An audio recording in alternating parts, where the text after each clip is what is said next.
faut dire la chair. La chair. Alléluia. Alors, pour la deuxième bataille, je n'ai pas donné les passages. Galates 1, 14, on relit ça. Luc 14, verset 26. Il dit quoi? Il dit celui qui veut me suivre, il doit haïr son père. Il doit haïr sa mère. C'est juste pas là.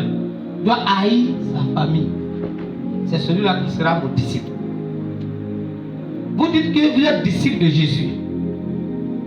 Jésus dit tu n'es pas encore mon disciple car tu n'as pas encore haï ton père. Tu n'as pas encore haï ta mère. Quelqu'un dit haï. On ne parle pas de haï, vrai. Eunice, c'est ici que l'église se passe. Rapidement. Alléluia. Alléluia. Amen. Acclamez Jésus. Qui a été dormi? Vous dites de pas. Holy Ghost. Fire. Holy Ghost. Fire. Holy Ghost. Fire. Holy Ghost. Fire. Ne dors pas. Le fait que tu dors là, c'est là. Le fait que tu dors là, c'est derrière. Vous dites de pas. Vous dites sommeil, tu m'as rien donné encore. Voilà, piano a fallu. Sommeil, tu m'as rien donné depuis 1933, de quoi? Alléluia. Amen. Je disais quoi? Haïr son père, Sa mère, haïr sa mère. les frères et sœurs. Si tu n'as pas encore fait ça, la deuxième bataille, tu n'as pas encore gagné. Mais c'est de quelle haine Jésus parle? Puisque nous demande d'honorer nos pères et notre mère.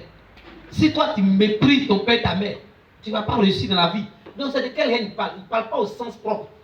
C'est un langage figuré. Alléluia. Amen. Il ne parle pas de ton père en tant que personne, mais il parle de l'esprit de la famille. Il parle des traditions de la famille paternelle. Écoutez-moi très bien. Il parle des coutumes de la famille paternelle. Alors si ton père te dit que tu dois aller pour qu'on te rase des cheveux, tu sais que Dieu n'aime pas ça. Quand tu dis non, c'est de cette haine-là qui parle. Pas ton père, mais l'esprit des familles. C'est le commandement qu'il a donné là-bas. Tu refuses ça. Amen. Amen. Amen. Amen. C'est de ça qu'on parle. Hein? Alléluia. Amen. C'est de ça qu'on parle. Si ta maman te dit chez nous, voilà comment on fait. On veut venir te doter. Ta maman dit qu'on te dote là. Il faut que toute la nuit d'aujourd'hui, tu vas t'asseoir nu sur un tabouret. Ma fille demande à te doter. Donc cette nuit-là, tu vas t'asseoir nu dans la cour comme ça, jusqu'à un matin. Je dis, maman, pourquoi? C'est comme ça on fait chez nous là-bas. Écoute-moi ta mère.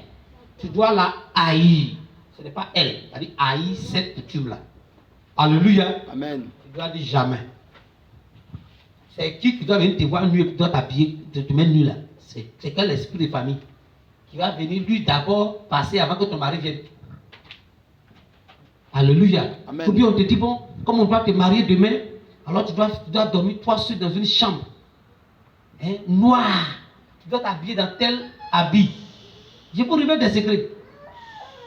Hein? Tu dois porter tel habit. Tu dois porter telle chose. Et puis tu dois te coucher comme ça. On va te tracer de cette manière. Quand tu vas te coucher, il faut faire face au mur.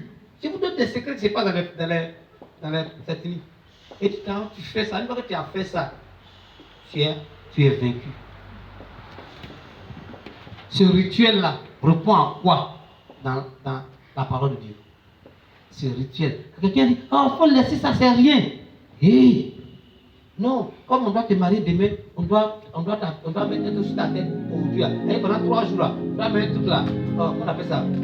Laisse-moi ça. On doit mettre un truc là. Oh, comment j'appelle ça? Le truc là, comment on appelle ça?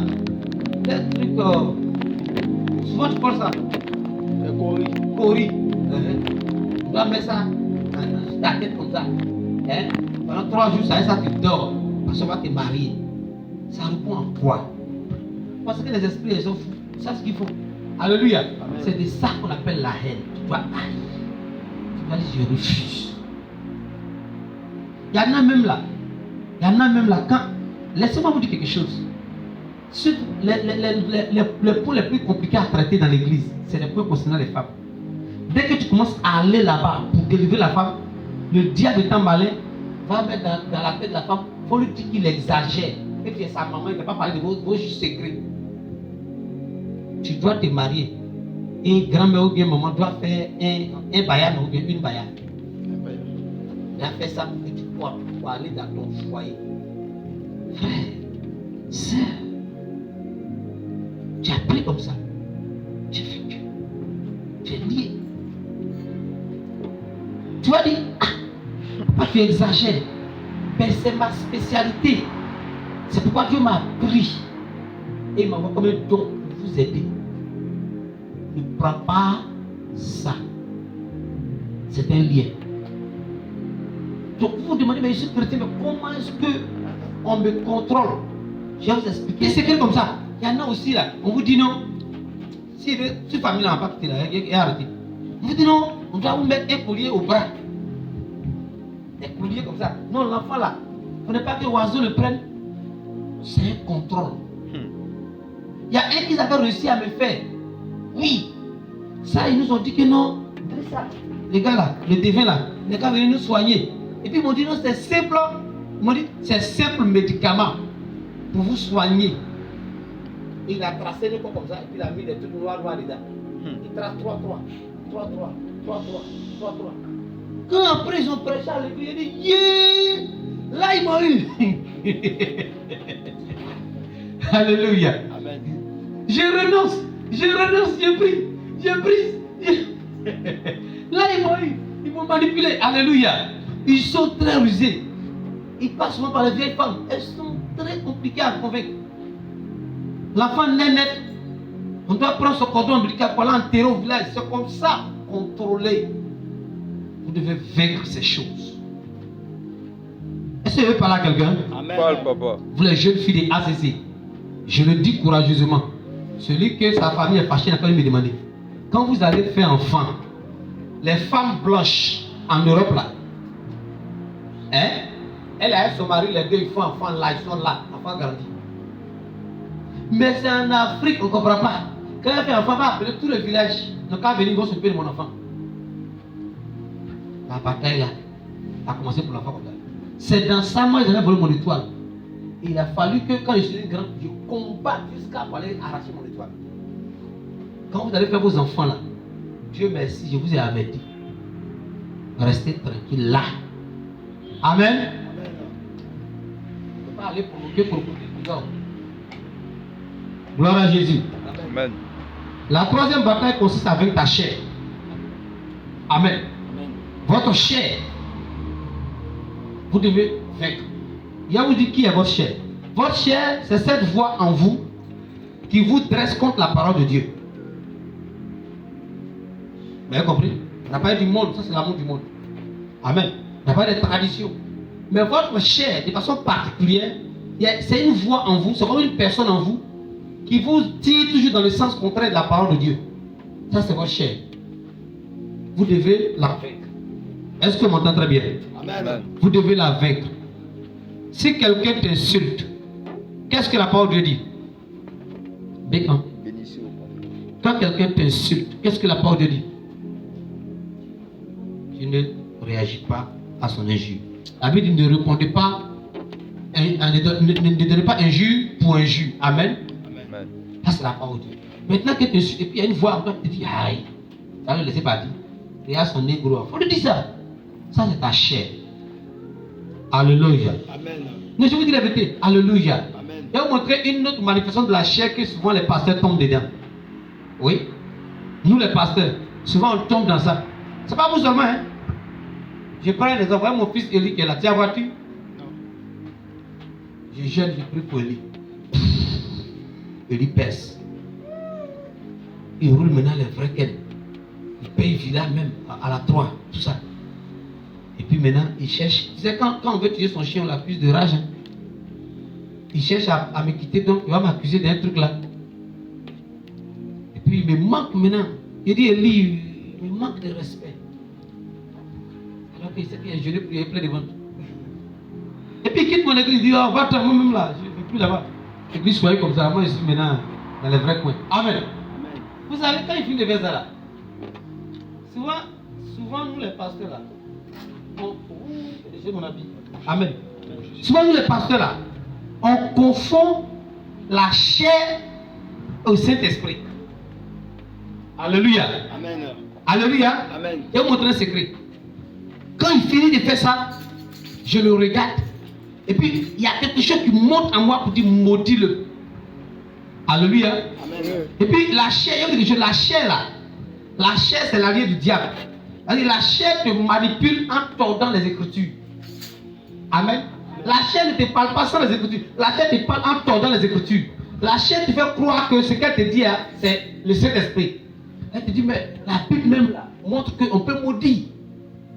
Alléluia. Amen. Mais ce cas spécifique, Jésus a dit quoi? Ce n'est pas maudit. Il ne faut pas nous voir devenir des maudisseurs. Alléluia. S'il ne veut plus être dans mon église, qu'est-ce qu'il doit faire? Il s'en va. Ça me fait mal, j'ai prié pour que Dieu me guérisse. Mais, pas de malédiction. Est-ce que vous avez bien entendu? Amen. Amen. Pas de malédiction. Ça me fait mal. Je peux souffrir de ça. Mais pas de malédiction. Que Dieu le bénisse. Amen. Amen. C'est pas un problème. Ah, donc c'est fini comme ça, elle est partie comme ça. C'est pas un problème. La chair peut te pousser à beaucoup de choses. Tu dois vaincre la chair. J'ai écouté le pasteur Zawi rendre un témoignage. Il dit qu'il a commencé sa cellule de prière. Il l'a appelé pour aller prier pour une dame dans une clinique. Une dame qui était dans le coma. Quand il est arrivé, beaucoup de pasteurs avaient déjà passé plusieurs jours là à prier. Il n'y avait rien. Elle était dans le coma. Lui, il est arrivé. Dans son jeûne, il avait l'onction comme ça. Il a eu le pose de main à la dame et puis prie. Il dit qu'il prie pour la dame, puis la dame qui était dans le coma se réveille. Alléluia. Amen. C'est une dame musulmane. Elle se réveille. Amen. Amen. Elle se réveille. Là, on l'appelle grand pasteur un coup. Ouh. Amen. Il a gagné. Donc, il quitte là, en même temps, comme on partait dans un programme, il dit au revoir à la famille, bon, je vais dans un programme, on est après. Écoutez-moi très bien. Pendant que lui s'en va, il n'est même pas encore arrivé dans le programme, il s'en va, en route dans le taxi. La maman de la fille qui était dans le coma l'appelle. Allô, pasteur, oui. Tu m'as dit que ma fille va vivre, non? Il dit oui. Elle vient de rendre là. Ah, j'ai prié, elle est réveillée. Je prends ma roue, je m'en vais, je n'arrive pas, elle meurt. La maman m'appelle ma fille. Vous voyez ce que ça fait dans sa tête? Il dit, il a fermé sa cellule de prière pendant 6 mois. Il prie plus, il boit seulement, il se saoule. Qu'est-ce qui a réagi là? La chair. La chair s'est sentie trahie par Dieu. Amen. La chair pense que Dieu opère comme elle veut. Amen. Tu peux prier pour un sujet. Et puis Dieu va disposer les choses selon lui son bon vouloir. Si tu n'as pas encore vaincu ta chair, il y a quelque chose. Si tu n'as pas encore vaincu ta chair, tu vas souvent prendre des décisions les plus terribles. Ouais. La chair. Ce n'est pas une question de chrétiens, c'est tout le monde. Pasteur, la chair, il faut vaincre ça. Et on ne vainc pas la chair, genre en disant, ah, il déclare. Non, tu dois te lever dans le jeûne de la prière. C'est un démon qui est derrière ça. C'est le diable. Tu dois vaincre ta chair. Pour que tu arrêtes de réagir par la chair. Amen. Je vais vous dire quelque chose. Si vous voyez un garçon qui est mal habillé, ça vous pousse à la convoitise. Alléluia. Amen. Si vous voyez un garçon qui est mal habillé, vous êtes poussé à convoiter. Si tu dis non, c'est parce que tu as vaincu la chair. Mais avant. Et avant. Oui. Avant où la chair régnait. Alléluia. Souvent, les gens se plaignent. Oh, les filles s'habillent mal. Il y a quelque chose. Si tu continues à te plaindre de l'habillement des filles, parce que tu penses que ça te gêne, c'est parce qu'en fait, tu n'as pas encore vécu ta chair. Oui. Est-ce que vous savez que les anges sont ici aussi? Ils sont partout. Ils voient les filles mal habillées aussi. Yes. Quand tu vas vaincre la chair pour vivre par l'esprit, Nadège, quand tu vas vaincre ta chair, tu pourras voir un garçon mal habillé, ça arrête de dire. Oui. Je vous dis quelque chose que j'ai expérimenté, moi, dans ma marche chrétienne. Quand je n'ai pas vaincu la chair, tout ce qui tremble, mes yeux font blanc. Mais quand j'ai vaincu la chair, une fille s'habille mal. Elle pas mal. Je ne sais pas. Je n'ai plus les mêmes réactions. Je peux être devant une fille où ouvre sa poitrine, il pose avec moi. Et puis, c'est comme s'il n'y a rien. Mon regard a changé. La chair est dans les yeux. La chair est dans les oreilles. La chair est dans le toucher. La chair agit par vos sens. Pourquoi est-ce que quand une fille se colle à toi, tu es paniqué? C'est ta chair qui réagit. Quand ta chair sera vécue, une fille même peut se coller à toi, tu ne vas pas être paniqué. Yes. Est-ce que je parle à quelqu'un? Vérité. Il y en a qui sont visibles. Alléluia. Amen. Soyez heureux parce que votre temps de réjouissance est venu. Amen. Tu n'as pas dit Amen. Amen. Amen. La troisième bataille. Il a dit que la vie chrétienne est une bataille. Alléluia. Amen. La vie chrétienne est quoi? Une bataille. C'est une course. La première bataille c'était quoi? Et quand c'était quoi la première bataille? La bataille contre le monde. Avec les choses du monde. La première bataille c'est avec le monde. Alléluia. Amen. C'est la première. C'est là qu'on commence.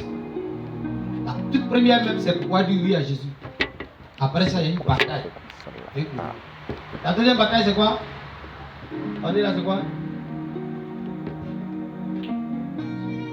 La deuxième bataille c'est pas ça. Quand on a fini de vaincre le monde à Gilgal, on va avec vaincre quoi? les traditions. Tradition et coutume. Les traditions et coutumes. Tu dois vaincre l'esprit de famille. Alléluia. Amen. L'esprit de famille. Dis esprit de famille. Esprit de famille. Abat. Abat. Abat l'esprit de famille. Abat l'esprit de famille. Amen. C'est un esprit bizarre. Il faut le vaincre. Il faut l'écraser. Il y a des gens, ils vont comme ça, ils arrivent à la porte de la France. Chut, on les ramène. L'esprit de famille est comme une chaîne qu'on attache à vos pieds. On connaît la portée. Donc quand tu es en train d'évoluer là, et ils ne se pressent pas. Ils savent que quand tu vas arriver au seuil du travail, tu vas revenir. Il y a des gens qui, dès que tu travailles, ils sont morts. Et dès que tu travailles, ils sont morts. C'est l'esprit de famille qui est ça. Alléluia. Amen. Parce qu'il a négligé ça. Il n'y a pas cet esprit.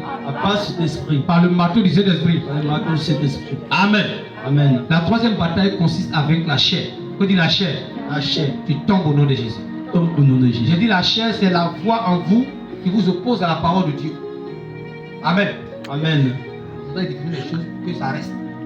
Au lieu de faire théologie là, allons doucement. La chair, c'est cette personne en toi qui s'oppose à la parole de Dieu. Donc encore il y a deux personnes. Il y a celui qu'on appelle le vieil homme et il y a celui qu'on appelle l'homme nouveau. L'homme spirituel. L'homme spirituel, c'est ce que tu es devenu en Christ. Mais le vieil homme, c'est ce que tu étais par le péché. Amen. C'est lui là qu'on appelle la chair. Et ses désirs sont contraires à ceux de l'esprit. Les désirs de l'esprit, c'est la parole de Dieu. Amen. Amen. Mais les désirs de la chair, on connaît ça. Galates 5, verset 22. Dis quoi? Les animosités. Donc Galates 5, verset 19. Les animosités, les colères, les jalousies, les haines. Alléluia. Amen. Quelqu'un fait quelque chose qui maudit, c'est la chair. Quelqu'un fait quelque chose qui coupe des papiers avec toi, c'est la chair. Alléluia. Amen. C'est la chair. Je dis la vérité. Peu importe ton onction. Si la chair qui est là, on doit reconnaître qu'il y a la chair. Et la chair ne va pas au ciel. Si tu gardes la chair, tu n'iras pas au ciel. Malgré les miracles. Alléluia. Amen. Parce que la chair est l'ami principal du diable. Si on la va au ciel, il va aller trahir là-bas. Gloire à Jésus. Amen. Oui, la chair. Quand la chair n'aime pas obéir à Dieu. Amen. Amen. La chair n'aime pas obéir à Dieu. La chair n'aime pas les choses spirituelles. Tu sais, la voix qui te dit, il faut te coucher, il faut laisser la cuite là. C'est la chair. Ce n'est pas toi que j'attaque par mes paroles, c'est la chair qui te tue. Il y a une voix, quand il y a cuite là, il te dit, ah, laisse ça. C'est la chair. Amen. Amen. La voix te dit, oh, va travailler un peu avec ton âme. C'est la chair. Gloire à Jésus. Amen. Elle travaille beaucoup, on ne va pas tous dire. La chair. La chair est jalouse. La chair fait. Quand tu vois l'orgueil monte en toi, c'est rien d'autre, c'est la chair. Hein? Moi, on ne me dit pas ça, c'est la chair. Si tu laisses la chair comme ça dans ta vie, elle détruit tes choses. Amen. Parce que tant que tu n'as pas vécu la chair, tu n'auras pas le Saint-Esprit. Il ne va pas venir. Amen. Si tu as déjà vécu le monde, que tu as vécu la tradition de famille, si tu vois que tu n'as pas encore rencontré le Saint-Esprit, c'est la chair. Regarde, dans Josué 5, alléluia, amen. Dans Josué 5, verset 13 à 15, Josué, le juif doit combattre Jéricho. Amen. Amen. Le juif doit combattre Jéricho. La nuit, il se retire seul. Il va quelque part. Comme nous sommes retirés la nuit. Amen. Amen. Et là, il croise un homme armé. Il dit, qui es-tu? Tu es pour nous ou bien tu es contre nous? Il dit, je ne suis ni pour toi ni contre toi. Et toi, tu es quel genre de soldat? Il dit, je suis le chef de l'armée de l'Éternel. Il dit, c'est lui à agir. Mon Seigneur, quel message tu m'apportes? Je suis venu combattre. Amen. Auprès du peuple de Dieu, gagner Jéricho. En fait, c'était le Saint-Esprit qui s'est révélé à Jésus sous cette forme. Le Saint-Esprit a été révélé à lui-même. Amen. On dit, puissant guerrier, c'est de lui au parle. Gloire à Jésus. Mais il y a quelque chose. Jésus rencontre le Saint-Esprit sous cette forme. Amen. Amen. Comme un guerrier qui va combattre à ses côtés. Mais avant que lui et puis Jésus puissent faire corps, faire équipe ensemble pour aller mener les batailles de la destinée. Parce que dans la troisième rangée de batailles se trouve aussi ce qu'on appelle les batailles de la destinée. Amen. Oui, ça c'est très important. Écoutez-moi bien sur cette partie-là. Dis avec moi les batailles de la destinée. La bataille de la destinée. Vous tous ici, vous êtes la plupart dans des batailles de destinée. Dans des batailles de destinée. Avant de mener une bataille de destinée, tu dois d'abord vaincre quelqu'un. Parce que les ennemis qui ont confisqué ta destinée ont un allié dans ta vie. C'est qui? Ta chair. La chair est la cinquième colonne. Elle est dans ta vie, c'est elle qui donne les informations à l'ennemi. C'est elle qui va t'envoyer à perdre la bataille. Avant d'affronter les batailles de destinée, par exemple, imaginez que dans votre famille, on dit par exemple, personne ne peut avoir le bac. Prenez l'exemple. Ou bien il y a un sorcier qui a parlé là-bas, que toi, ton bac, là, lui, il a bloqué. Tu dois mener une bataille destinée, non? Mais la bataille destinée, tu ne peux pas la mener avec ta chair, avec ton corps physique. Il dit, ce n'est pas par la force de la puissance, mais par qui? Par mon esprit. Tu as besoin du Saint-Esprit pour vaincre. Alléluia. Amen. Et pour que le Saint-Esprit maintenant rentre en association avec toi, il faut que tu te sépares de ta chair. Regarde ce qu'il a dit. Il a regardé Josué. Josué attendait que le gars vienne l'aider pour combattre Jéricho. Mais il dit à Josué, enlève les souliers qui sont à tes pieds. Car le lieu où tu te tiens est un lieu saint. Il y a quelqu'un. Je n'ai pas entendu dire dit révélation. Révélation. Jésus portait sa chaussure depuis longtemps. Mais il n'avait jamais rencontré le chef de l'armée de l'Éternel, le Saint-Esprit. Mais quand il va le rencontrer, ils sont à distance. Avant qu'ils puissent faire corps ensemble, pour que maintenant le chef de l'armée de l'Éternel combatte avec Josué pour vaincre les ennemis de la destinée, il dit pour que moi et toi on marche ensemble, il y a un élément qui te manque. Oui, tu as quitté le monde, tu as vaincu le monde, c'est vrai. Tu as vaincu les traditions à Bethel, c'est vrai. Mais ici, à Jéricho, avant que tout le monde se rencontre, pour qu'on puisse briser les murailles qui empêchent ta destinée, il faut te séparer. Il dit, sépare-toi de ces souliers, enlève ces souliers à tes pieds. Vous voyez, les chaussures sont ce qui nous rattache à la terre. C'est le symbole de la chair. Quand notre esprit se levait, il y a un en nous qui nous ramène en bas. C'est la chair. Alléluia. Amen. C'est cette personne en toi qui te dit encore de retourner à ton vomissure. C'est la chair. La chair ne se nourrit pas des choses de Dieu. Donc elle se nourrit des choses du monde, des choses de tradition. Donc la chair va te dire d'aller satisfaire des choses qui sont contraires à la parole de Dieu. La chair te dira regarde les films, il faut laisser la Bible. La chair te donne le dégoût de la parole de Dieu.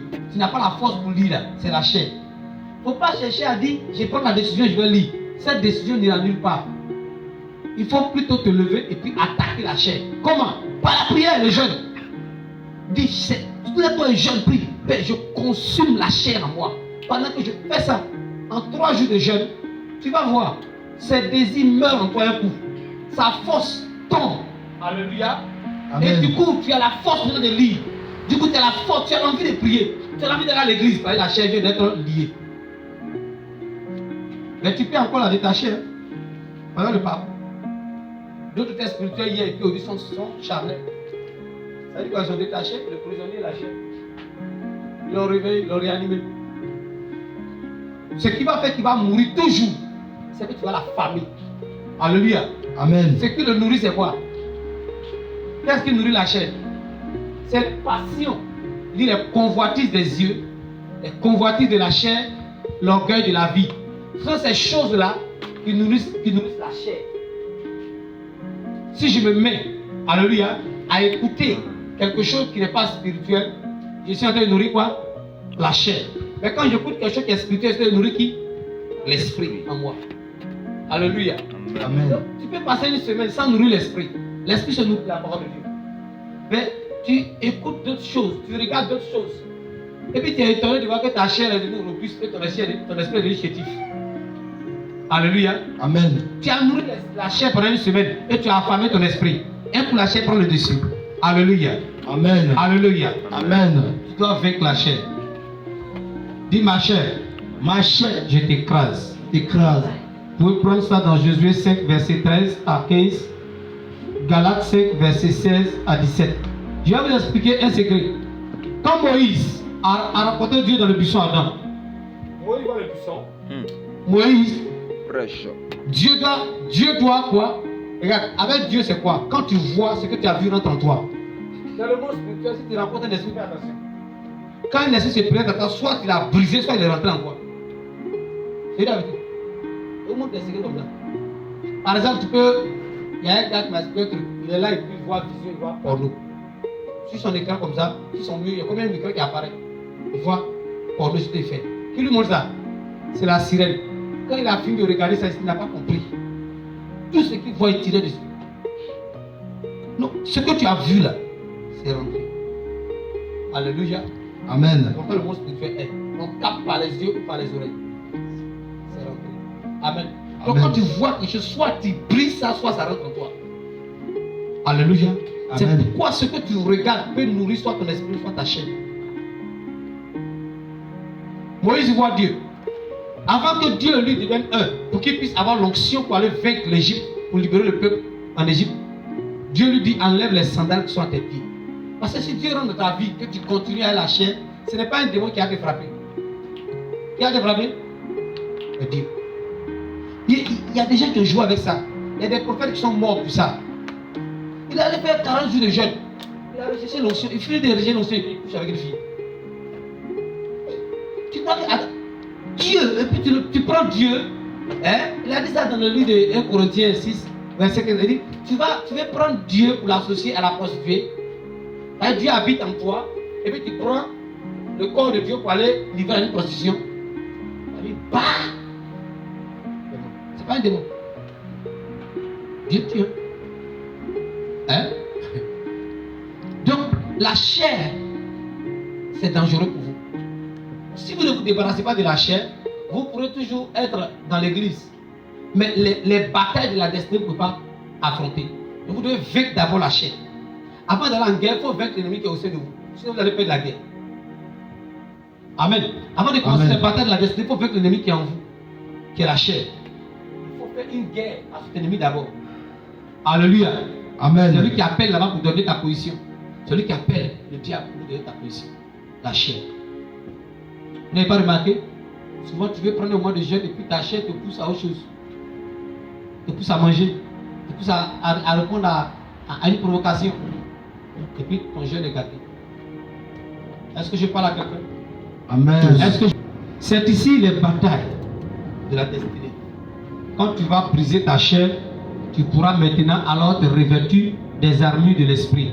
Éphésiens 6, verset 11 à 18. Il dit portez à vos oreilles par la ceinture de vérité. Tu ne peux pas porter la vérité qui est la parole de Dieu si tu n'as pas brisé la chair. Elle va refuser cette parole. Tu ne pourras pas être véridique. Il y a des gens qui mentent facilement. C'est ta chair qui fait ça. Chaque fois qu'on te pose une question qui te compromet, tu ne sais pas que soit tu peux te taire ou bien tu mens. C'est la chair. Alléluia. Amen. Alléluia. Amen. Est-ce que je parle à la gloire de Dieu? Amen. Donc, cette bataille est très importante. Quand tu as vécu ta chair, tu pourras maintenant avancer. Gloire à Jésus. Amen. Quand Josué a enlevé les chaussures, alors il a eu l'onction, il allait renverser les murailles. Vous avez des murailles à renverser dans votre vie. Il y a des familles où les gens ne se marient pas. C'est une muraille de Jéricho à renverser. Je parle à quelqu'un? Amen. Amen. Amen. Oui, il y a des gens que des sorciers suivent, ils vous fatiguent. C'est une muraille à renverser. Je ne parle pas de vous seulement, même moi. Je suis plus combattu que vous.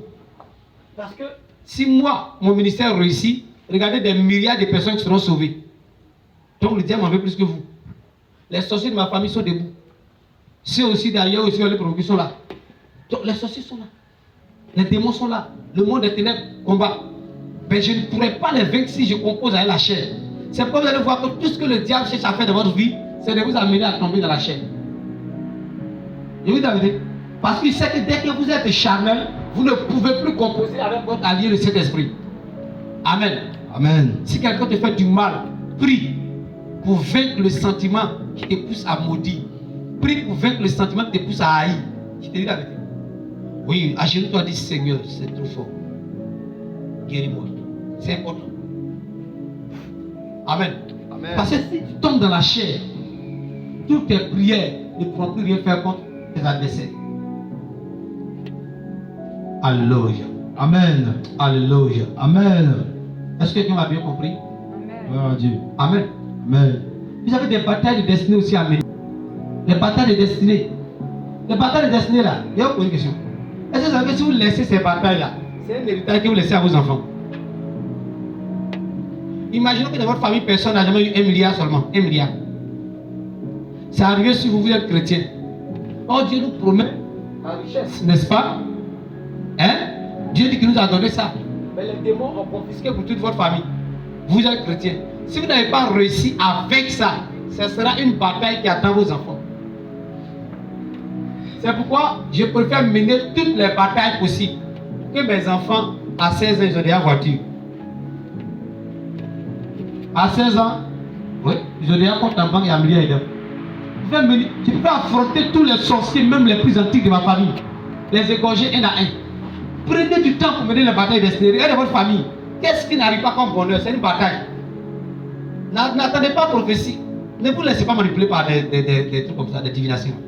Vous-même, vous savez ce qui ne va pas, ou bien? Comme vous avez dit, très bien. Si vous êtes dans la famille, personne n'a une villa à Abidjan. Tout le monde loue maison. C'est une muraille à briser. Alléluia.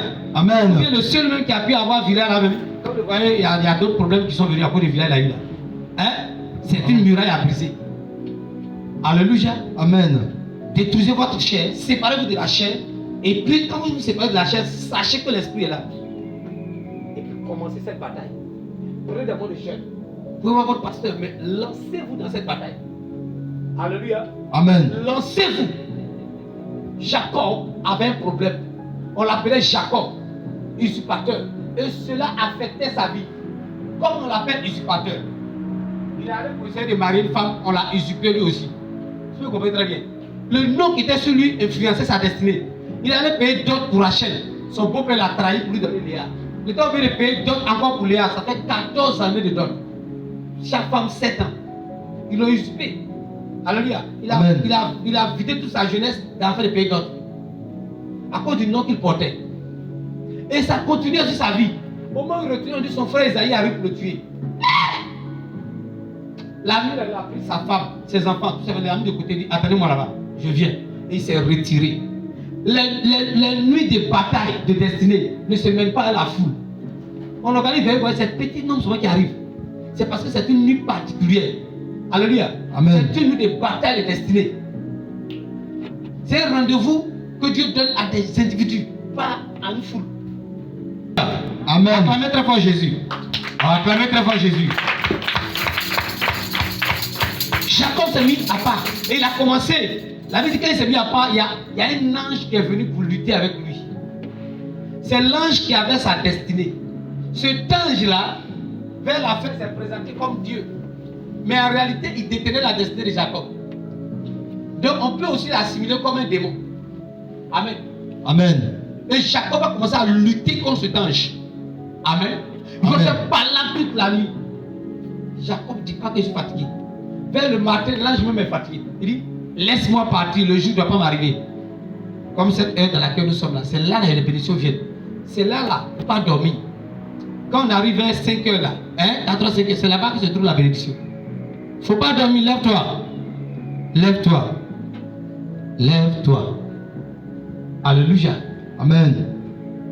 Jacob a lutté, l'ange dit laisse-moi, il ne te laisse pas. Si tu ne me bénis pas, je ne te laisse pas. Je suis fatigué. C'est là combien d'années je me promène dans la même situation. Est-ce qu'il ne me bénit pas, il ne te laisse pas. Regarde, il y a des gens qui peuvent dire que ma situation a duré, regarde, il n'a pas encore prié comme Jacob. Ou tu rentres dans un temps de prière, et puis tu dis ça là, il faut me faire un résultat. Ce n'est pas des temps en bruit. Tu rentres dans ton coin, à 2 ou à 3 ou bien seul, pas prendre foule. Je veux un changement. commences à prier. Quand tu es fatigué, tu es couché dans ton esprit. Quand tu te recharges, tu commences à prier. Tu es dessus un jour, 2 jours, tu vas voir quelque chose. Tu vas voir quelque chose. Le démon qu'on dit dans ta famille, il a vécu toutes les générations. Tu vas voir que toi, avec le nom de Jésus, tu vas le détruire. Amen. Oui, il n'aura plus force sur toi. Oui. Tu vas le faire. Tu vas le faire.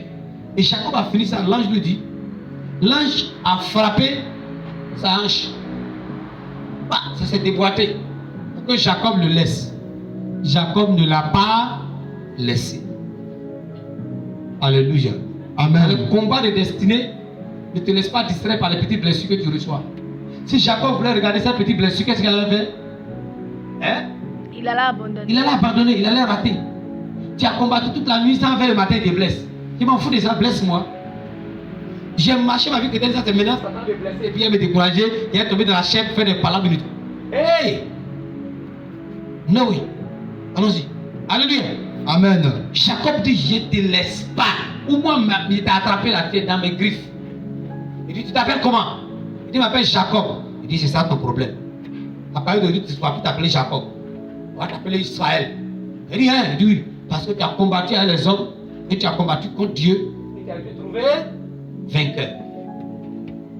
Ce nom-là fait que pour battre Israël, c'est difficile. Sauf quand l'Éternel les livre en tes mains. C'est quand l'Éternel lui-même les livre. Sinon, si tu n'as pas livré Israël, il ne faut pas aller attaquer. Ça va te sortir partenariat. À cause de ce nom qui est sûr. Alléluia. Amen. Alléluia. Amen. Alléluia. Amen. La 4e bataille consiste à vaincre le moi. Parce qu'après avoir vécu la chair, alors tu commences maintenant à mener le combat de destinée. Mais ce n'est pas encore fini. Maintenant. Lisez-moi ce passage. Vous allez comprendre les choses. Excusez-moi. Ephésiens 4, 20 avec 4. Lisez-moi ça rapidement. Où on est là? Viens m'aider. Quelqu'un me prend Galates 2, verset 20. On prend Galates 2, verset 20. Mais quand il prend Matthieu 3, 17. Rapidement. Qui a trouvé pour lui? Je vais vous expliquer ça. Vous allez comprendre que souvent, on vous a fait croire une chose que vous n'êtes pas. Oh, nous sommes enfants de Dieu. Mais est-ce que... Attendez. Je suis enfant de Dieu. Il y a posé une question. Est-ce qu'un enfant de Dieu peut être comme un enfant de l'homme? Jamais. Maman, est-ce qu'un enfant de Dieu peut être comme un enfant de l'homme? Jamais. Hein? Je prends un exemple. Est-ce qu'un enfant de lion est comme un enfant de chat? Est-ce qu'un enfant de lion est comme un enfant d'une souris? Jamais. Un lion est un lion, une souris est une souris. Si vous étiez vraiment devenu enfant de Dieu, dès Jean 1, verset 12, ce ne serait pas la même chose. Amen. Amen. Alléluia. Lis-moi. Je n'ai pas vu. Oh mon Dieu. Ephésiens 4, verset 20. Qui a trouvé pour lui? Je vais le dire. Allons vite. Qui a trouvé Galates 2? On est qui a trouvé? Ephésiens 4, verset 20. Il dit, mais vous. Écoutez-moi bien. Mais vous. Ce n'est pas ainsi que vous avez appris Christ. Écoutez bien. Si du moins vous l'avez entendu, et si conformément à la vérité qui est en Jésus, c'est en lui que vous avez été instruits à vous dépouiller. À vous dépouiller. Il y a le dépouillement à faire. C'est le dépouillement du monde, des traditions, de la chair, du moi. Amen. Il dit, eu égard à votre vie passée, du vieil homme qui se corrompt par les convoitises trompeuses. Il dit, à être renouvelé dans l'esprit de votre intelligence. Amen. Il dit, et à revêtir l'homme nouveau, créé selon Dieu dans une justice et une sainteté que produit la vérité. Je vous ai dit quoi? Quand vous vous débarrassez du moi, vous faites quoi? Vous revêtez l'homme nouveau qui est qui? Qui est l'homme nouveau? Christ. Christ. L'homme ancien, c'est Adam. On dit la nature adamique, la chair. Maintenant, vous devez revêtir l'homme nouveau qui est Christ. Amen. Amen. Maintenant, quand vous avez revêtu l'homme nouveau, qu'est-ce que Dieu va faire? On me lit l'autre passage. Galates 2. Galates 2, verset 20. Qui a déjà pris ça? J'ai été crucifié avec Christ. Et si je vis, Ce n'est plus moi qui vis, ce n'est plus moi qui vis. mais Christ qui vit en moi. Écoutez-moi bien, vous devez arriver à ce niveau-là. Après la quatrième bataille, les gens doivent vous voir et reconnaître que c'est Christ qui vit là. Vous voyez, c'est là qu'on dit, c'est un chrétien. On doit pouvoir le dire sans l'homme d'aucun doute. Alléluia. Amen. Quand on te tape, ce qui sort de toi, on sait que ça c'est Christ qui parle. Gloire à Jésus. Amen. Alléluia. Amen. On ne doit plus entendre, tu me connais, je vais te montrer de quel bois je me chauffe. Nous, on se chauffe du bois de la croix. Toi, tu te chauffes avec quel bois? Alléluia. Amen.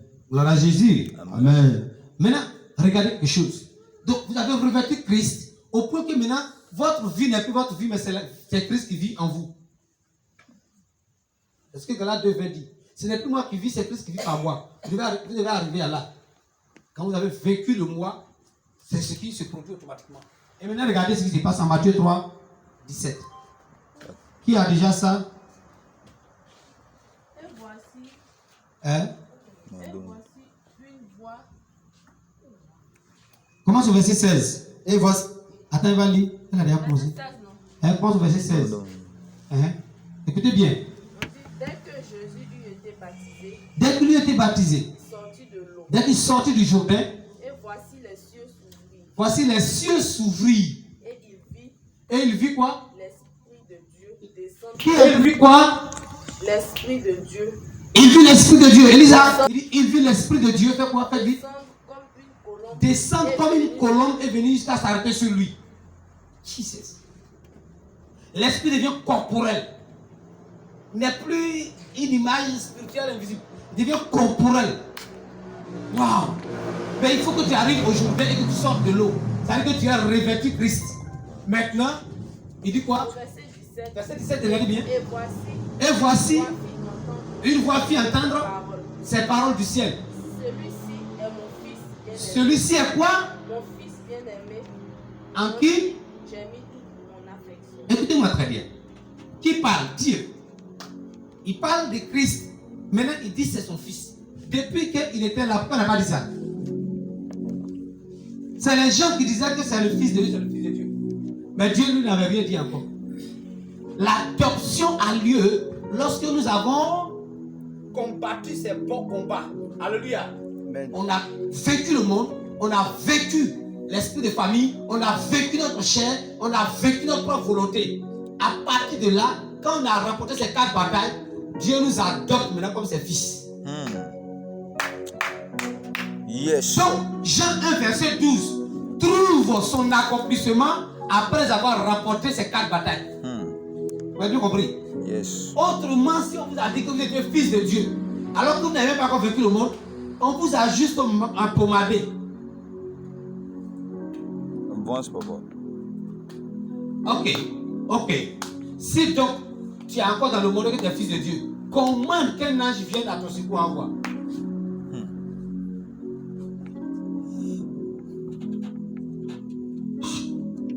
Ça va? Mais vous comprenez très bien.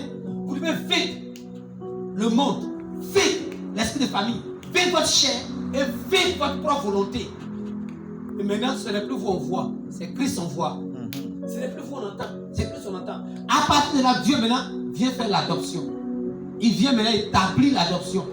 Il vient maintenant certifier l'adoption. Il t'a donné ce pouvoir pour que tu puisses marcher pour arriver à ce point où il t'adopte. Tu n'as pas besoin de faire 1 an pour arriver là. 1 an pour arriver là. Tu n'as pas besoin de faire 1 jour, même en moins de 3 minutes. Tu peux déjà avoir vécu ça. Comment? Parce que c'est une question aussi de résolution ferme.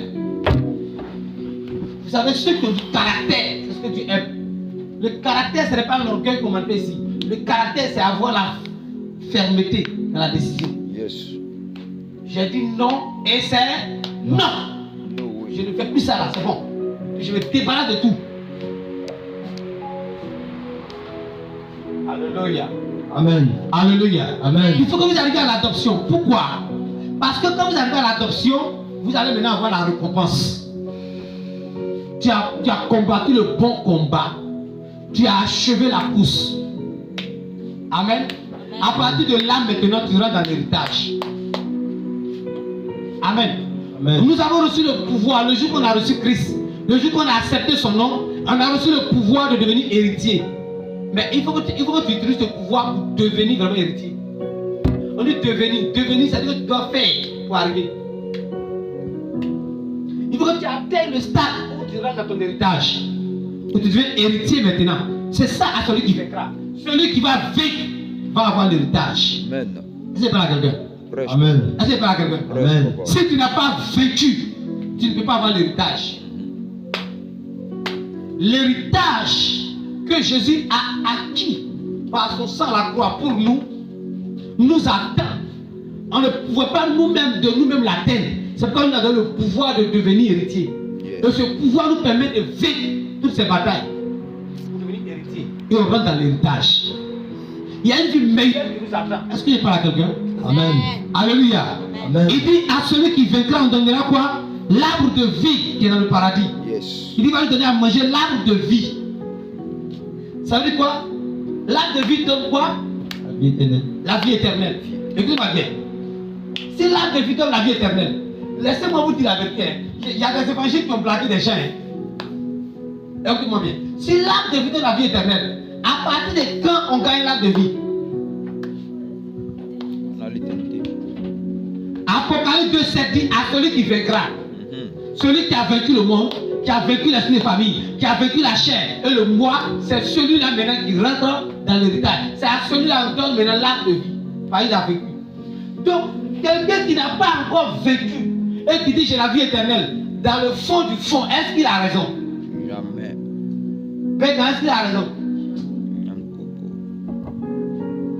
C'est comme ça, le pasteur, il finit de mourir, il est étonné qu'on envoie en enfer. Ma fille, faut vaincre le sommeil par exemple. Amen. Oui, j'ai prêché sur la terre, et puis il m'a dit, ils ont un enfer. Mais on regarde une bataille que tu n'as pas gagnée. Voici la vraie vie chrétienne, ne jouez pas à votre vie. Amen. Amen. Ma fille, attendez, est-ce qu'on peut donner le bac à quelqu'un qui n'a même pas encore compris ce qu'on appelle BBC? Avant d'avoir le bac, on avait la terminale. Avant d'avoir le bac, il y a 15 années. Il y a assez bien d'abord traverser. Hein? Pour arriver au CE où on apprend à écrire les phrases. Ok. Maintenant, il faut traverser quoi? CEP. C'est ça, non? Entre la 6e. Quand tu as eu cet examen-là, tu vas où maintenant?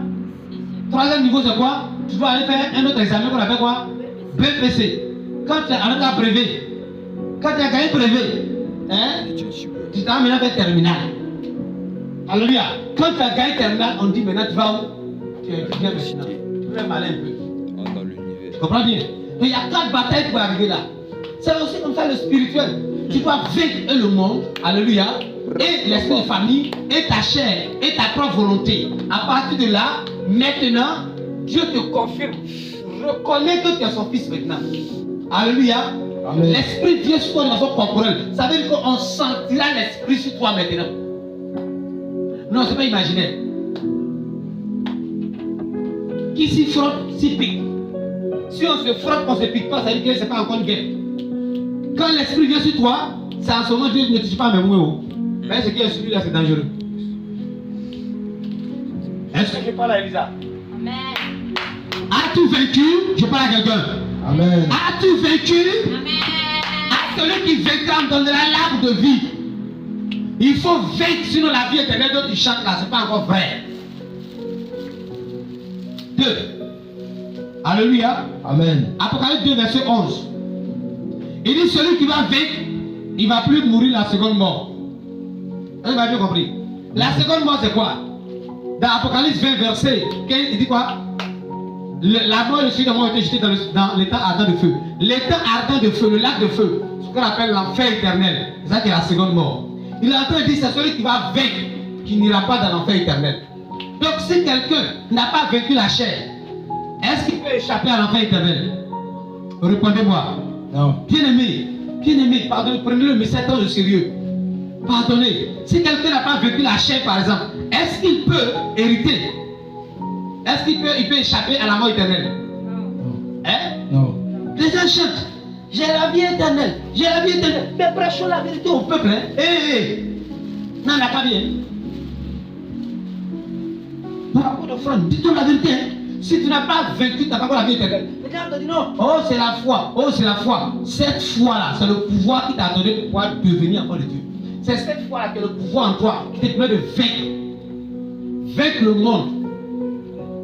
J'entends les gens dire non, il suffit seulement de croire. Et il est l'un des plus forts messages. C'est où on te dit, il suffit seulement d'accepter Jésus qui est sauvé. Il suffit seulement.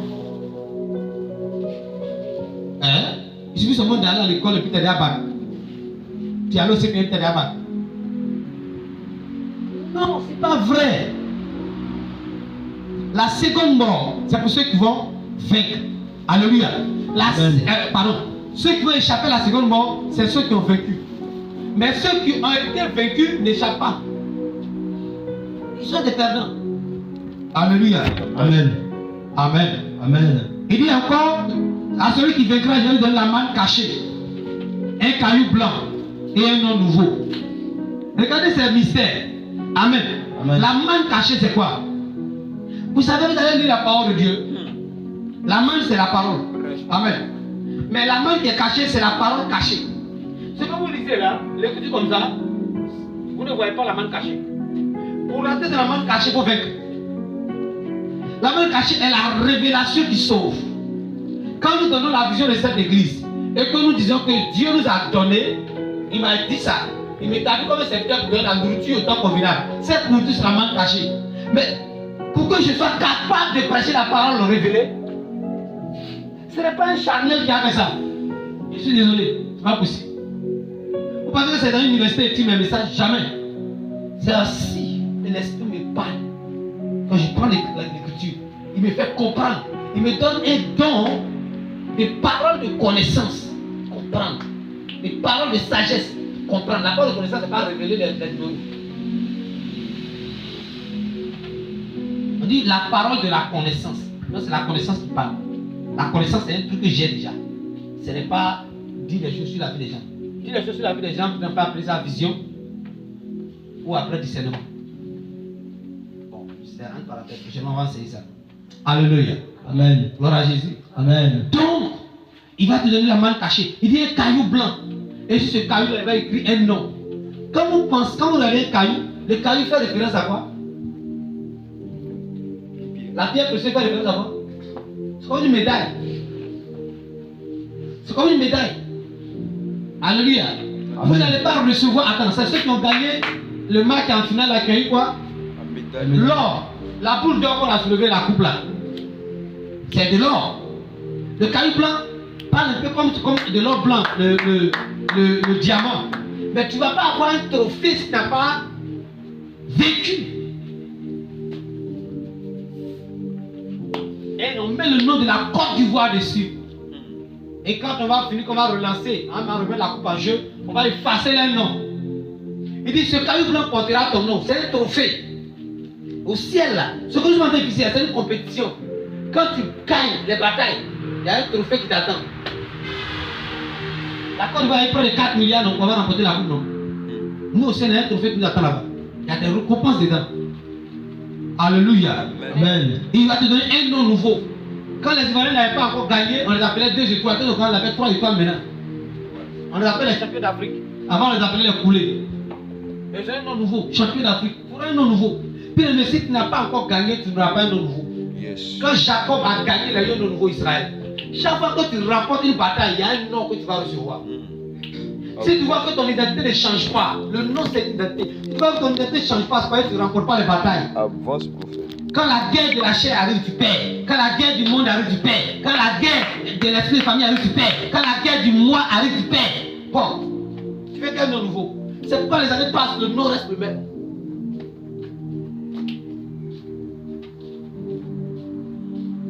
On ne t'appelle pas de notre nom, c'est pas bon. Apocalypse 2, 17. Il dit à celui qui vaincra, Apocalypse 2, 26. Je donnerai autorité sur les nations. Regardez. Quand j'ai lu cette partie, j'ai dit il faut que je sois victorieux. Autorité sur les nations, ça veut dire quoi? Même notre président Alassane a autorité sur la Côte d'Ivoire seulement. Mais à celui qui vaincra, il dit je donne autorité sur les nations. Regarde. Il y a des gens qui disent commandant territorial. Commandant territorial, il faut leur demander comment je fais pour être commandant territorial. Parce que quand tu ne comprends pas leur secret, tu parles aussi. Oh, le gars là, il a remporté des batailles pour être commandant territorial. Quand il fait comme Idaoussa peut parler, il dit au président quoi, je te détourne la parole d'aujourd'hui. Et puis avant le lendemain, le gars n'est plus président. Il est commandant territorial. Mais avant que Dieu lui donne autorité sur une nation, c'est parce qu'il a vaincu. Alléluia. Amen. Quand vous parlez sur votre famille, est-ce que les démons sont là-bas obéissent? Regardez, si vous remportez les batailles, comme j'ai cité, le monde vous remportez, l'esprit de famille vous remportez, la chair vous remportez, le monde vous remportez. Dieu vous donne autorité sur les nations, c'est-à-dire en commence par votre famille. On dit là-bas, les gens ne se marient pas, tu te lèves, tu décrètes, puis les gens commencent à se marier. En fait, vous serez une bénédiction pour les nations. À commencer par votre famille. Est-ce que quelqu'un comprend la nécessité de vaincre? Amen. Alléluia. Amen. Est-ce que quelqu'un comprend la nécessité de vaincre? Non, la chair que tu ne veux pas vaincre là, tu es en train de perdre quelque chose de grand. Le monde ne peut pas vaincre depuis là. Tu es en train de rater quelque chose de grand. Alléluia. L'esprit de famille ne peut pas vaincre quelque chose que tu es en train de rater. Ta volonté qui prime sur la volonté de Dieu là, tu es en train de rater. Il y a des gens, leur volonté les rend orgueilleuses. Oh Dieu. Oh là là. Il dit à celui qui vaincra, Apocalypse 3, verset 5. Il dit, je vais lui donner un vêtement blanc. Un vêtement blanc. Son nom demeurera dans le livre de vie. Il dit, je ne vais pas effacer son nom dans le livre de vie. Amen. Il dit, il sera reconnu devant le Père et devant ses anges. Je vais citer son nom devant mon Père et devant les anges. Il y a quelque chose. Il y a des gens que Dieu connaît. Et puis il y a des gens que Dieu ne connaît pas. En fait, Dieu connaît tout le monde de façon générale. Amen. Mais il y a des gens que Dieu connaît. Ça veut dire quoi? Quand on dit connaît, ça veut dire que ton nom est mentionné au palais. On parle de toi au palais. Au palais céleste. Alléluia. Amen. Amen. Amen. Ça veut dire que si quelqu'un veut t'attaquer, le palais est saisi automatiquement et réagit. Le palais céleste. C'est celui qui a vécu, qui a connu là-bas. Jésus dit, je vais citer son nom devant mon Père et ses anges. Donc les anges le connaissent. Je vais vous prendre par exemple un exemple. Les 7 filles de Sheba. Les 7 fils de Sheba. Et ils étaient allés pour chasser un démon du corps de quelqu'un. Démon sort. Le démon dit, hey. Il dit, sors au nom du Dieu de Paul. Le démon dit, tais-toi. Je connais Paul. Je connais Jésus. Mais toi, qui es-tu? Qui es-tu? C'est pas parce que le démon ne connaît pas son nom. Mais le démon est en train de dire, toi, on ne te connaît nulle part ici. T'es pour là-bas. Tu n'es rien. C'est celui qui a vaincu qui a autorité. Non, ce n'est pas le pasteur qui a beaucoup d'argent qui a autorité. Faites attention. Souvent, il y a des gens qui respectent les pasteurs qui ont l'argent, qui ont la renommée. Et puis, celui qui a fait petit pasteur, mais tu ne sais pas s'il a déjà vécu. Et tu froisses. Alors que lui, peut déclencher une guerre céleste contre toi. Quelqu'un qui a connu au ciel, quand il pleure, le ciel sait qu'il pleure. On demande pourquoi il pleure, qui l'a fait pleurer. Est-ce que vous savez ça? Quelqu'un qui est connu au palais de la Côte d'Ivoire, tu ne veux pas jouer à lui. Hein? Tu ne veux pas te lever à le gifler. Hein? En Cameroun, on va te saluer. Alléluia. Amen. Ah, d'accord. Je n'ai rien dit. Il sera une colonne dans le temple de Dieu. Ça veut dire que c'est quelqu'un qui sera quoi? Un appui dans la maison de Dieu. Il sera un appui dans l'église de Dieu. Il sera quelqu'un sur qui l'église comptera. Il sera quelqu'un avec qui Dieu va composer. Quand Dieu va regarder un jeune homme comme moi, rejeté par sa famille et par ses amis, Dieu me regarde et me dit, je t'ai regardé et t'ai observé, je t'ai trouvé intègre et que tu ne fais rien pour ton propre intérêt. Il dit, je vais t'établir sur mon église dans le monde. Et puis des années sont passées, un jour il s'est levé la croix à moi. Il dit, à partir d'aujourd'hui, je t'établis aujourd'hui sur mon église. Et puis il me met à une chaise. Blanche comme ça, et puis veste rouge, l'huile sur ma tête. Pour l'instant, les gens n'ont pas compris ce que c'est. Ça vient. Pourquoi Dieu fait ça? C'est parce qu'il a remarqué que j'ai vaincu. Non, s'il me voyait dans les jupons d'une petite fille, il ne va pas me dire ça. Ouais. Hein? Un jour, ma femme m'a dit, mais toi, tu pardonnes d'elle. Tu es longanimo. Oui. Si je ne suis pas longanime, je deviens charnel. Celui qui fait du mal, c'est même malade, mais pardon pour la paix avec eux. Il a dit, ceux qui recherchent la paix seront appelés quoi? Fils de Dieu. Pour rechercher la paix, il faut avoir vécu la chair. Est-ce que je parle à l'âme de quelqu'un? Amen. Il va s'asseoir sur le trône de Christ. Il dit Apocalypse 3, verset 21. Il dit à celui qui vaincra, je le ferai asseoir sur mon trône. Comme moi j'ai vaincu et je me suis assis sur le trône de mon Père. Ça veut dire que quand tu vas vaincre, tu auras le trône le plus haut. Qu'est-ce que signifie s'asseoir sur le trône de Dieu? Qui comprend cela? Qui peut me dire un peu? Qu'est-ce que signifie tu vas te faire asseoir sur son trône? Fais un avec Dieu. Hein? Fais un. Ça veut dire quoi? Il va te mettre au sommeil. Mais qu'est-ce que cela implique réellement? Faites un. Fais un. Faites un, ça implique quoi? La gloire. La gloire. Écoutez-moi bien. Quand Dieu dit je te mets sur le trône est symbole de quoi? De l'autorité. En lui, son trône est le trône suprême. C'est l'autorité suprême. Ça veut dire quoi? Celui qui va vaincre, quand il parle, toute la création s'exécute. Amen. On dit il y a un cyclone qui venait en Guadeloupe quand Paco Sévère était parti faire un programme. Et puis il a dit au cyclone de tourner à Douala ailleurs. Et puis le vent a obéi. Je suis là, on allait faire prière dans la Bernard et les autres. La pluie, on a mis un bas. J'ai appris le micro et dit à la dame là, où partez où? Papa, rangez vos appareils, il va pleuvoir. Il dit où? Il dit ici. Il dit c'est pas vrai. Elle dit, hey. Tout le monde fuit la tête. Il dit, c'est pas vrai. Revenez au grand, là au feu. Qui vous a dit qu'il va pleuvoir? Il dit qu'il va pleuvoir. Et j'ai parlé devant tout le monde. J'ai dit pluie. Là où tu avais un bâtard, tout comme ça, va à Eloka, quelque part là-bas, derrière Béjavi. À la seconde nette, les nuages ont commencé à bouger comme c'est parti. Alléluia. La femme, regarde, la femme, elle vend des badets là. Tu l'as déjà vu, Emmanuel? Souvent, on arrive là, elle vend des badets là. Ou une fois, on avait pris, je suis là. Ou tu prends ton paca là. Je suis là. Chaque fois qu'elle me voit, papa, bonsoir. Ça l'a traumatisé de voir ça. Je suis sûr qu'elle va vouloir aller tenter ça. Non, il ne faut pas faire ça. Vous ne voyez pas le message comme devant un télé de catch là.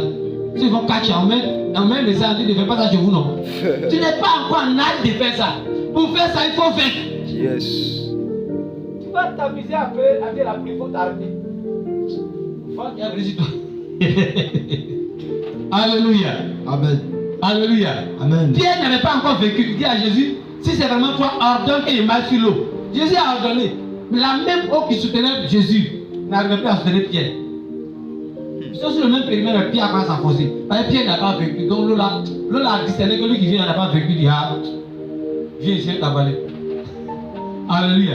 Il n'a pas vaincu. Le pouvoir pour devenir, il n'a pas pris pour lui de travailler encore. Mais ce même Pierre, plus tard, il devient dangereux. Ah oui? Son nombre seulement ressuscité guéri. Il faut vaincre. S'asseoir sur le trône de Dieu, c'est avoir l'autorité suprême aussi. Et je n'ai pas parlé des détails de cette partie-là. Souvent, les gens ne comprennent pas qu'ils jouent avec les hommes de Dieu. Je prends l'exemple d'un homme de Dieu parce que eux, souvent, ils se consacrent. Il a vaincu et tu t'amuses avec lui. Non, moi, je vais prier contre lui. J'entends souvent des jeunes faire ça. Hein. Je vais prier. Je vais fermer son ministère. Il peut ordonner à la mort de venir manger. C'est ça. S'il avait. De la même manière que Dieu a parlé, qui va aller mentir à Akab pour qu'il parte mourir. Et puis un démon de mensonge est venu dire moi j'ai. Et puis il est allé s'exécuter. Quand quelqu'un est assis sur le trône de Dieu, il peut aussi parler de cette manière. Et puis un démon va exécuter. Bon, la chose est pas. Dieu ne nous appelle pas à faire ça. Amen. Amen. L'état céleste. Apocalypse 21, verset 7. Il dit celui qui vaincra héritera de toutes ces choses. Le ciel, toute la gloire, tout ce que Dieu dit, les promesses de la jeunesse de l'Apocalypse, tu vas hériter de ça si tu as vécu. Amen. Amen. 1 Pierre 2, verset 9. Il dit quoi? Vous, au contraire, vous êtes quoi? Une race élue. Vous allez devenir une race élue. Quand vous allez vaincre, il dit vous devenez un sacerdoce royal. La royauté là viendra sur vous quand vous aurez vécu. Vous devenez des rois. Vous connaissez ce que c'est que la parole d'un roi? Ça fait trembler. roi ne va pas au champ, on lui envoie les tribus. Vous voulez arriver au stade où vous arrivez dans une société et puis on vous regarde et dit, ah, on doit vous mettre au devant. Vous devez vaincre. Quand vous allez vaincre, l'autorité suprême vous habite. Quand vous arrivez, on n'a pas le courage de vous mettre derrière. Vous comprenez ce que je vous dis? Parce que spirituellement, vous êtes assis sur le trône de Christ à lui. Donc, comment quelqu'un peut te mettre derrière ici? Tu arrives et puis tu viens d'arriver, tu n'as pas encore d'expérience, on te met devant. Ça choque les gens. Mais à cause de l'autorité que tu transportes, mais vous devez faire. Alléluia. Alléluia. Amen. Quand vous prenez Matthieu 11, 28, dit, venez à moi, je vous donne quoi? Le repos. Le repos que vous recherchez ne se trouve pas avant d'avoir vaincu. C'est quand vous avez vaincu que vous rentrez dans ce repos-là avec Dieu. Amen. Là où les promesses sont activées pour vous. Amen. Amen. Amen. Amen. Faut lire quelque chose. Éphésiens 1, verset 3. Dans quelques minutes, on va passer la prière. On a fini. Éphésiens 1, verset 3. Lis-moi ça. 3 à 5. Ça va trouver? Donc il faut lire. Éphésiens 1, verset 3 à 5. Éphésiens 1, verset 3 à 5. Béni soit Dieu le Père de notre Seigneur Jésus-Christ, qui nous a bénis de toutes sortes de bénédictions spirituelles dans le lieu céleste en Christ. Il nous a bénis. Mais pour avoir ça, il faut vaincre. En lui, Dieu nous a élus avant la fondation du monde, pour que nous soyons saints et irrépréhensibles devant lui. Nous ayons prédestinés dans son amour à être ses enfants d'adoption. Il nous a prédestinés dans son amour à être quoi? Ses enfants d'adoption par Jésus-Christ, selon le bon plaisir de sa volonté. Écoutez-moi bien. Il t'a prédestiné à être son enfant d'adoption. Mais est-ce que tu l'es? Il dit, il t'a prédestiné. C'est-à-dire qu'il a prévu venir t'adopter. Mais est-ce qu'il t'a déjà adopté? Là où tu es, ma fille, tu es prodige. Prodige, n'est-ce pas? C'est une bonne fille, c'est une bonne famille. Mais si tout de suite là, le président Joe Biden de l'Amérique vient t'adopter comme sa fille, est-ce que ce sera les mêmes données? Les réalités vont changer, hein? La même prodige qu'on peut taper dans sa main par là. Dès qu'on l'adopte, mettre à Bana, tu ne peux plus l'approcher. Voilà les cas de quoi pour voiture. Quand il veut se déplacer ici, voilà, à main propre, c'est jet. Écoutez-moi bien. Ne vous laissez pas tromper pour dire que vous êtes déjà adopté. Si vous êtes adopté, les données changent. Vérité. Le diable est très malin. Il faut leur dire qu'ils sont déjà adoptés. Voir qu'ils ne t'ont pas encore. Ils n'ont qu'à vivre dans la chair, ils n'ont qu'à vivre dans le péché. Ils sont adoptés déjà. Et c'est ce message-là qu'on prend pour muscler les gens dans le temps. Les temps sont comme les lieux de concentration. Oh, il faut croire, ça va aller. Ça va aller. Peut-être devenu comme le lieu de quoi? Développement personnel. Tu sais, c'est des messages pour motiver les gens. C'est pas de la motivation à l'église. C'est une décision et un résultat. Une décision et un résultat. Alléluia. Amen. C'est ça l'église. Une décision et un résultat. Gloire à Jésus. Amen. Non, si le Dieu que nous servons n'est pas capable d'opérer, on fait quoi là-bas? Ouais. Alors, écoutons sa parole pour qu'on voie sa gloire. L'adoption arrive après le Jourdain. C'est là-bas il a dit que Christ est son fils bien-aimé. Il faut que tu arrives au stade où tu as revêtu Christ. C'est là il va dire que tu es son fils bien-aimé. Alléluia. Amen. J'ai parlé au cœur de quelqu'un? Amen. Ok. Alors, celui qui vaincra, il y a tellement de choses à dire dedans. Il y a encore une chose qui va dire. À celui qui vaincra, va donner quoi? La couronne de vie. La couronne de vie. Alléluia. Amen. Amen. Celui qui a la couronne de vie a autorité sur la mort. Vous savez, quand vous avez mangé l'arbre de vie, vous avez la vie en vous. La mort ne peut pas vous atteindre. Mais il vous faut la couronne sur votre tête. C'est pourquoi quand tu as vaincu, Dieu ne te donne pas l'arbre seulement, il donne l'arbre et aussi la couronne. La couronne est l'autorité que tu as déjà sur la mort. Il dit couronne de vie parce que tu auras autorité sur la mort. Amen. Non. Tu peux faire cesser la mort quelque part. Il y a des hommes de Dieu qui ont fait des choses. Il dit ça et puis on prie. Il y a des hommes de Dieu qui ont fait des choses extraordinaires. Il y a un qui est arrivé sur une île qui est encore d'actualité aujourd'hui. Il y avait tellement de serpents là-bas. Yes. Hein? Il y avait tellement de serpents sur cette île-là.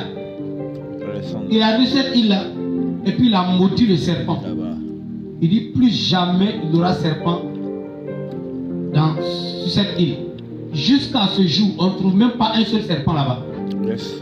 Jusqu'à ce jour, les gens en parlent. C'est un homme de Dieu qui a fait ça. Alessandro. Amen. Amen. Jésus a regardé un figuier. Il veut manger, il n'a pas eu. Il dit, toi, j'ai mangé, je n'ai pas eu. Il dit, plus jamais homme ne mangera ton fruit. Le figuier et moi en même temps. Regarde l'autorité qu'il a. Parce qu'il a vaincu. Voici le message profond de l'évangile qu'on doit vous dire. Il a vaincu. Alléluia. Au moment où il disait ça, Pierre ne pouvait pas dire ça. Mais après, quand Pierre a fini de vaincre, il peut dire ça aussi maintenant. Alléluia. Amen. Alléluia. Amen. Bien aimé, il faut vaincre. Il faut te lever dans la prière pour vaincre le monde. Il faut te lever dans la prière. Il faut attaquer la bataille du monde. Il faut vaincre ça. Que le monde n'ait plus son emprise sur toi. Il faut vaincre l'esprit de famille. Les traditions et coutumes bizarres. Il faut vaincre ta chair. Et il faut vaincre ton moi. Ta propre volonté. Ta propre volonté prime trop. Le jeu, le moi, c'est trop. Tout ce que tu fais, c'est moi je veux. Moi j'ai dit. Je ne dis pas le Seigneur a dit. C'est pas, je ne dis pas le Seigneur a choisi pour moi. Il y a même un message qui circule, qui est un message dangereux. J'entends des pasteurs prêcher ça. On ne parle pas garçon, femme par prophétie. Derrière ce message se cache un piège. On est en train d'amener les gens à rejeter tout ce qui est volonté de Dieu. Amen. Amen. Peut-être que ces pasteurs le disent avec beaucoup de bonne volonté, mais il y a un danger dans le message. Nadège. En disant à quelqu'un de ne pas apprendre la prophétie, finalement la personne méprise la volonté de Dieu. Yes. Est-ce que je parle à des gens ici? Amen. Est-ce que je parle à des gens ici? Amen. Est-ce que je parle à des gens ici? Amen. Alors quand tu as démarré, tu ne veux plus avoir la révélation de Dieu. Tu ne veux plus la direction divine. Tu t'es créé toi-même. Tu t'es créé toi-même, on est là.